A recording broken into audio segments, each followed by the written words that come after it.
...2015 January reading with me.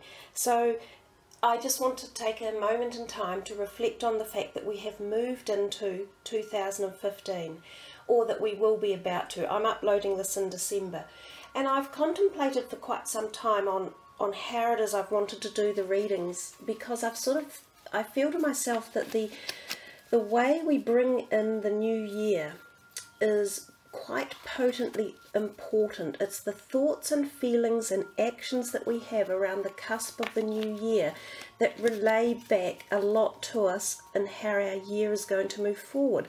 So I feel it's extremely important to have the correct intention as you move into 2015, you know, and harness the thoughts such as success, and get out there and create what it is you want.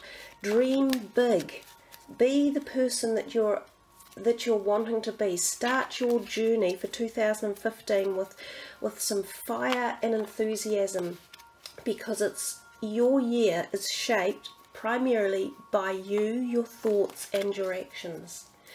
So I do honestly believe that old saying, you know, when you see a New Year's Eve and you make New Year's resolutions, although most of us don't stick to our resolutions because we often make them too difficult to stick to, if you make your resolutions a little bit easier, slightly smaller, you know, like small jumps one at a time, they're generally easier to bring into your life and to focus on and to enjoy achieving. So this month we're going to be doing 4 cards. The first two cards are going to represent the first half of the month, and the second 2 cards will represent the second half of the month. And then I'll do 2 little extra things at the end of the reading for you. So let's see, Scorpio, what January 2015 is going to bring for you. Now I wonder if you might get a major arcana card, and it might even be the Fool, or there might be something for you about going back in time in one way or another. So maybe the 6 of Cups even. Let's see what comes up.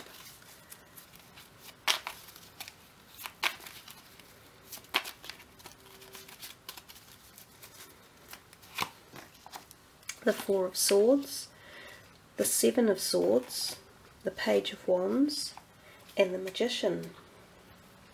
So we're breaking it into 2 halves in January. The first half, I'll just come back out a little bit so we can see more of that for you. First half, the 2 cards, the second half of January, the bottom cards. We see here we have 2 sword energies in the beginning of January.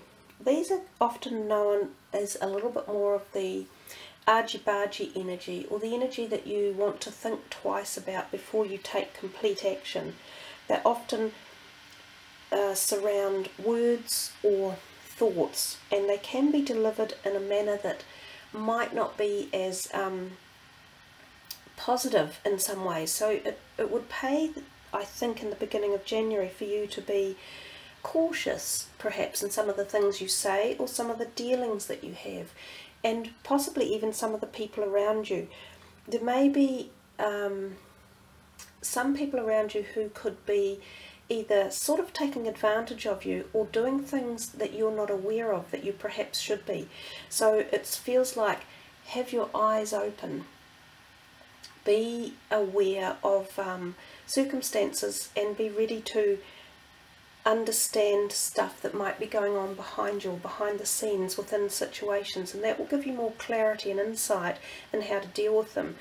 Because when we come across things in life that we don't have the full information about, we don't know how to assess it correctly. So if you're listening a little bit in January, you should be able to perhaps pick up the clues around you that will help you to direct any circumstances with a little bit more knowledge. Also, the 4 of Swords can be a time that suggests that you may need to have a little bit of introspective peace and quiet. It could be that perhaps after the period of December you may need to slow down a little bit and just take some nice quiet time out and recharge the batteries, especially the spiritual batteries and your own inner core energy. Sometimes this card I've seen before when it comes in literally means you might be going on a small trip as well, like a weekend retreat or somewhere away. So there could be a little bit of travel for you in the beginning of January. And it may not be a big thing, but it could just be with a couple of people you know or people you enjoy, and you just sort of go off on a little whimsical retreat is the best way I can say it.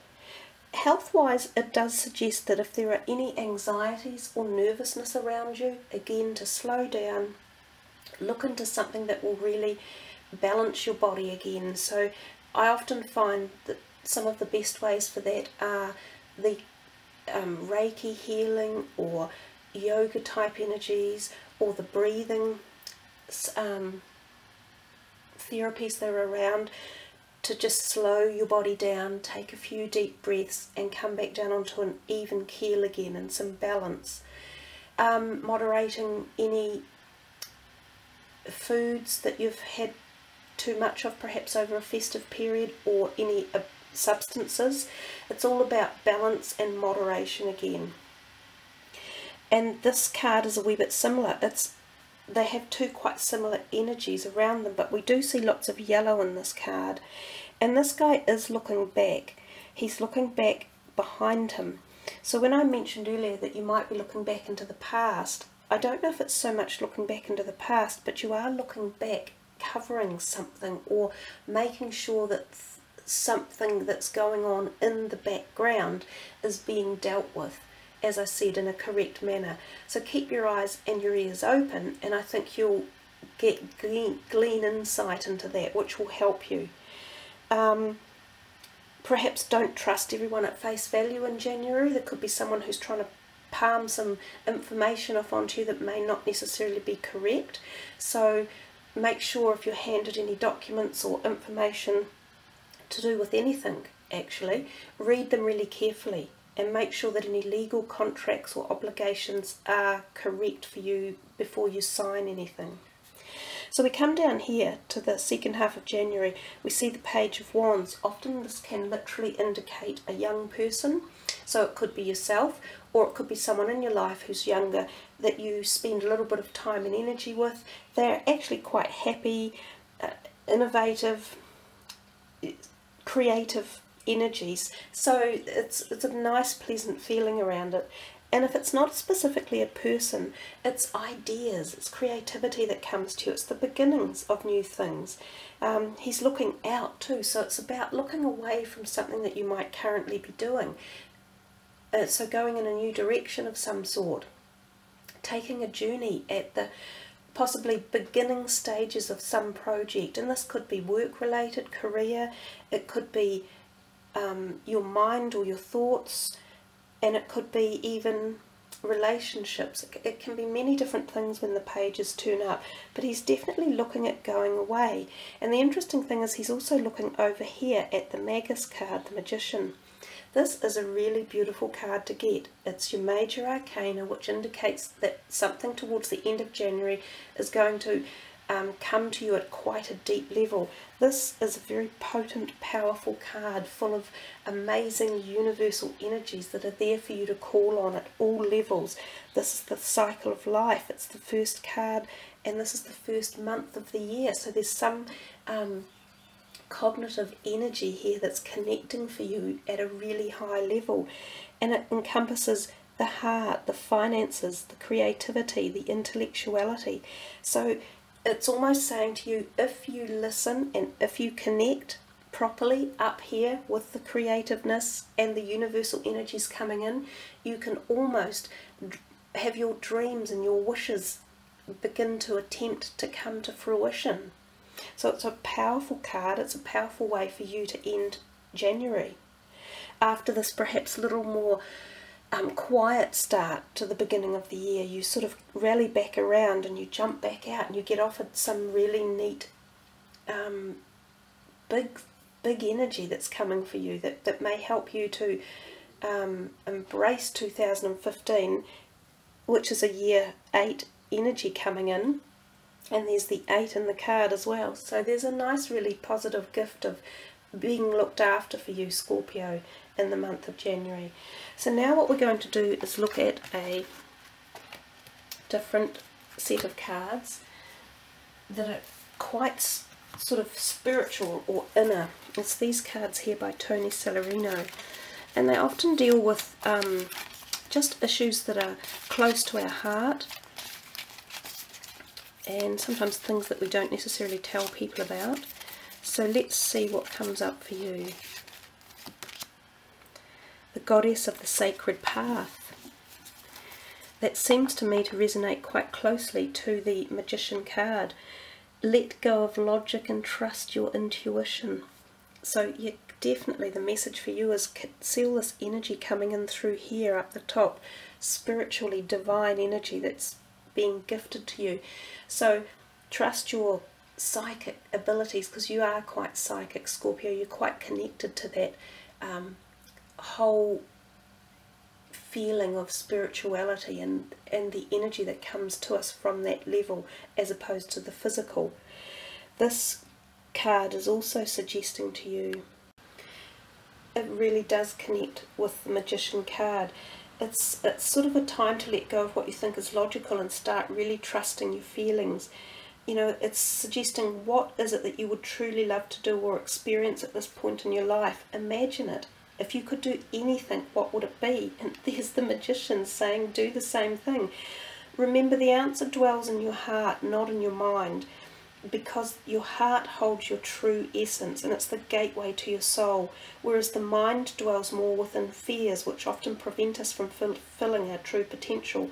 All is possible when you choose to do an experience aligns with your heartfelt purpose and dreams. So trust your feelings.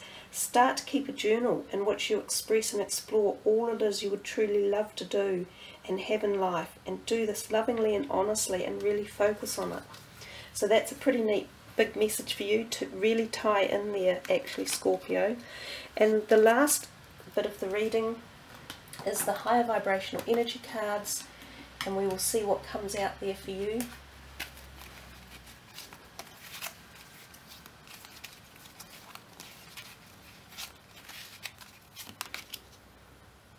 Zadical security. You see that if you have any fears of the fact that you are going out there and try something new and establish this new found feeling of trusting yourself and going with the flow and just letting go of any old anxieties or worries, you've got this protective security. It is there for you. So don't be afraid to take the jump. Let go of fear and let go of anxiety. And we had seen a little bit of that in the earlier of January in your reading. So know that you've got the support, and know that you can always call on it. And don't be afraid to. That's the other thing. Don't sit there thinking you're all alone, because in reality we're never alone. There's always some support mechanism in place, and it's just up to you to call on it. So you have plenty of security offers around you in the month of January to help you if you're going to start this journey and accept and embrace the newness and the magical future that you can have ahead of you. So that's actually a really, it's a reading of great strength, I feel, as if there's something there for you that really is offering support and backbone and strength. So there you are, Scorpio, that's your January reading. Thank you for listening with me, and remember, if you want to uplift any of my private readings, just follow the video link below. So wishing you much happiness and security for January. Peace, everyone. Thanks.